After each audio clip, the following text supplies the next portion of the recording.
Hi guys, welcome back to Third Stall Garage. My name is Doug. This is episode number 8 in the journey of restoring the 66 Mustang convertible called VIN. If you haven't watched the previous episodes, I encourage you after this to go back and watch those. I'm super excited about this episode because I am beginning reconstruction. It has been, the first 6 episodes were all about tearing down a bedrock to get down to solid metal on this car, and I am finally there. And this episode is about installing the firewall and how I go about doing that. Click to follow along. If you like what you're watching, if it's helpful, leave a comment, click subscribe, tell your aunt, your dog, your postman. Thanks for being part of it. Stay tuned.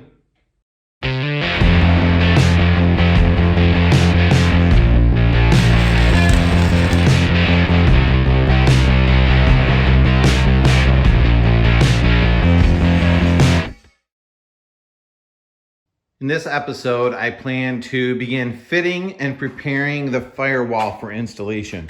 Here's the firewall. It will connect to the export brace, and the cowl, lower cowl, upper cowl will go on top here, and it will attach to the body pan and the torque boxes.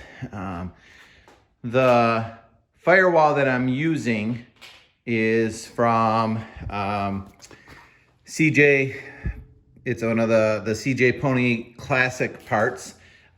Pretty impressed with the quality of it so far. It is kind of a universal fit. The convertibles are a little bit different. My understanding is that sedans, never owned a sedan, has an inner and outer rocker panel, and the convertibles have an additional third component or third member of the rocker panels, which narrows the footwell. As you can see, the firewall is a little bit too wide and needs to be trimmed and bent in order to be installed. The way I've gone about that is measuring the overall width of the firewall is, the firewall is 53 1/8 of an inch from this edge right here to the far edge over there. If I measure my gap from the inside of the inner rocker panel to the other side, I'm at 49 inches. That gives me 4 1/8 extra. So I measured back in 2 1/16 of an inch, and that gave me this line here. Then I put a square in, set the firewall at the angle I believe that it will end up at, and set the square in here to measure from the floor pan up to this first bevel is 3 inches, and it's about 4 inches to the top of the rocker. And that gave me this, using a square, gave me this point here and this point here. What I plan to do is to cut out this box here, remove this material, and then I will make a cut here, and one cut there. And I will bend this flange up, bend this flange, bend this flange, and bend that, which will hopefully then get it to nest around this inner rocker panel, and then I can weld it. And I'll do the same thing on the other side. Probably won't be welding it for quite a while yet. I'll come back to that in a second. The other challenge that I have is originally these firewalls slid, this is the body, the floor pan, slid under the floor pan and above this frame rail. And you can see I've got 2 pieces of metal here, or at least I hope you can see that. Let's try this.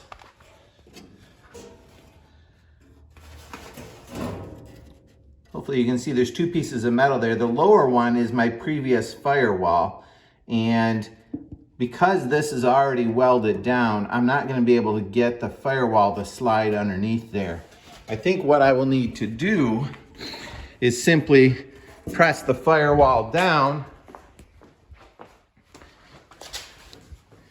and get this to sit down on top of the tranny hump and sit down onto the floor and get it to fit. What I'm a little worried about is that if this is meant to go underneath here, it should be a smaller radius to fit the bottom side.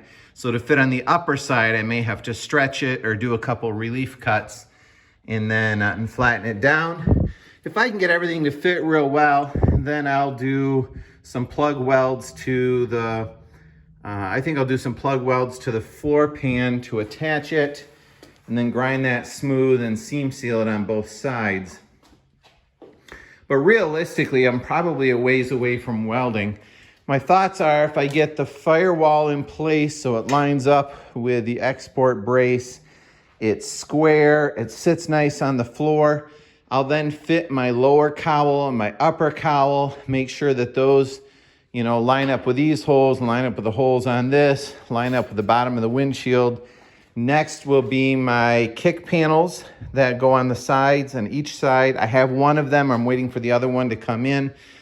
And then I'll go back to a ton of dimensions that I measured and took when I started deconstruction on the car and compare those. Once I get those in and the side panels, I'll clamp it all together. Once I know everything goes back together right, then I'll start welding. So that's probably a ways down the road yet. But next, I'm gonna start cutting these out and we'll see how it fits. Using my 4.5-inch angle grinder with a cutoff disc. Cut this part out, a couple gaps there. I put 2 cuts here because I felt like these 2 flanges are gonna need space to breathe together. So now I'm just using channel locks, and I'm gonna, on the line that I drew with Sharpie, slowly work on bending that up. Now this one won't quite go 90 because it matches the angle of the torque box. I think that one's somewhere around there. I'll just slowly work on bending this up as well.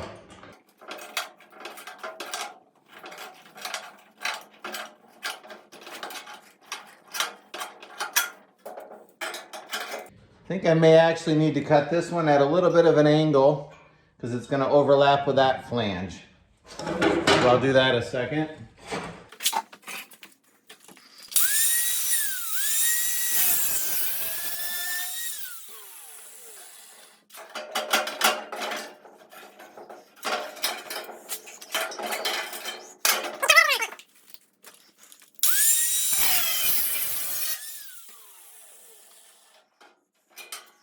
There, hopefully you can see that a little better.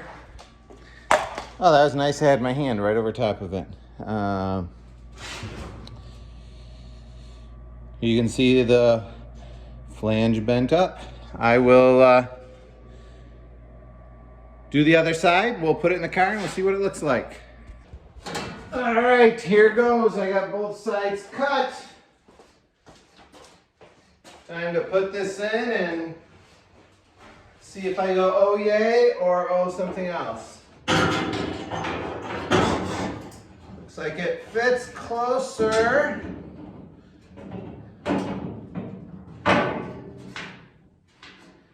It's supposed to fit underneath this brace here.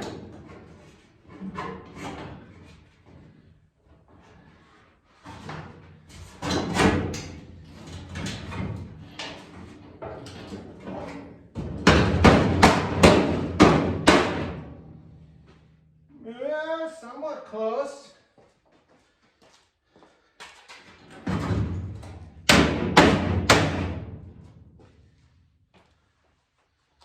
All right, let's take a walk around and look at this. Okay, so inside, you can see kind of how that fits there. Now the firewall is leaning too far forward. That will bring this down a little bit.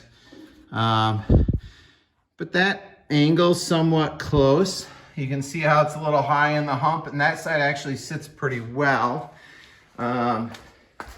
Here's where the firewall has to sit against the torque box. You can see how it's leaning forward. So it's supposed to be centered up underneath there. And let me line that up, put a couple bolts in, then we'll see what it looks like. I would love to say, voila. And it fits perfect on the first try. But when people tell you it takes patience and putting things in and out a lot of times, they are completely true. This is, I think, the 8th time I've had it in. I stopped filming after the first couple because it would have bored the heck out of you. And I'm closer. I'd say I'm close. I think that's fair. It fits pretty good on the outside here. This will be able to get pushed down. And I can massage these tabs a little bit. It's sitting nice and flush against the torque box. It does fit fairly snug over the hump. I think this can get pushed down if I start welding here and then work my way down. I have not installed the cowl yet to sit that on to see how it fits. I'm just kind of assuming that the export brace sets the top appropriately that way, and the torque box on the bottom will set the bottom distance this way. I'm a little worried about the fact that the firewall was supposed to be underneath the floor pan. Now it's sitting on top of the floor pan. Let's just say that might make the whole thing sit 1/8 of an inch higher. I don't know what effects that will have. That might be negligible. I'm not sure. But overall, things fit pretty well. I just threw a couple clamps on. One mistake I did make is I cut a triangle out of here and I cut it out too wide, and I now have about a 1/4 inch gap there that I will need to fill. Not the end of the world, but it was a mistake. And eventually, once I get to prepping all of it and drilling holes and plug welding it, I will make sure everything fits securely. I think my next task is to start to dry fit the cowl side panels, the kick panels, and the cowl, and we'll see what that looks like. I think that's where I'm gonna wrap up this episode. Check out episode 9, where I try to figure out how to fit the kick panel or the side panel in between the A-pillar and the dash, and see where that connects to the firewall and fit the cowl on top. You can also check out other playlists in the Third Style Garage as I document improvements to the shop that I have here. If you have any suggestions for questions about the shop, or want to share some of your favorite improvements to your shop that I can learn from, please post that in the comments. Thanks for watching, and stay in tune for more. Have a great day.